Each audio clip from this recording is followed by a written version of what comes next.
Nagbabalik ang PTV Balita ngayon. Pinahihinto muna ni Pangulong Ferdinand R. Marcos Jr. ang nakatakda sanang rehabilitasyon sa EDSA. Para sa detalye, may report si Vel Custodio. Vel? Mela, inanunsyo ni Pangulong Ferdinand R. Marcos Jr. na ihihinto muna ang EDSA rehabilitation sa loob ng isang buwan upang pag-aralan pa ang implementasyon nito. Pag-aaralan din muna ng administrasyon ang paggamit ng makabagong teknolohiya para sa EDSA rehabilitation upang maibigay ang maayos na serbisyo para sa mga motorista. Samantala, Mela, kanina lamang dumalaw ang first family dito sa MRT3 GMA Kamuning para sa launching ng Family Fare 1+3 promo, kung saan libre na ang 3 miyembro ng pamilya kapag nagbayad ng pamasaya ang isang miyembro sa MRT3 at LRT2. Maaari itong i-avail tuwing linggo. Sumakay pa mismo ang first family sa tren, kasama si Department of Transportation Secretary Vince Dizon. Balik sa iyo, Mela. Maraming salamat, Vel Custodio.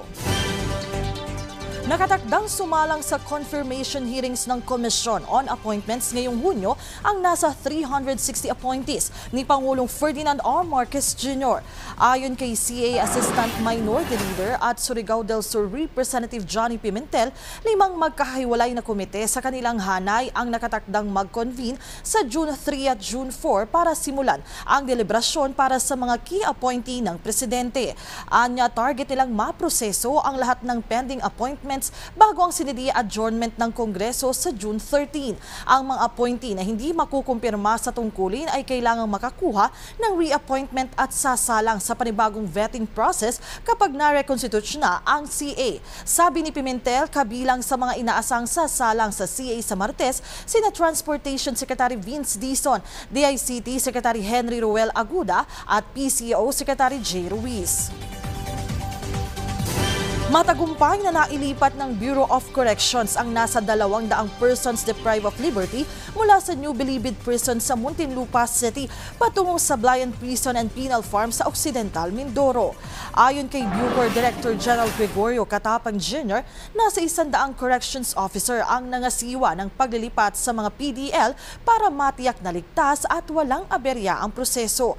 Bahagi pa rin ito ng mga hakbang ng decongestion program sa Bilibid. Samantala, kasabay ng pagsimula ng panahon ng tag-ulan, inatasan na rin ni Katapang ang lahat ng kanilang kawani na magpatupad ng kaukulang safety measures sa lahat ng kanilang pasilidad. At yan ang mga balita sa oras na ito. Para sa iba pang updates, i-follow at ilike kami sa aming Facebook, X at PTVPH. Ako po si Melanie Moras para sa Pambansang TV sa Bagong Pilipinas.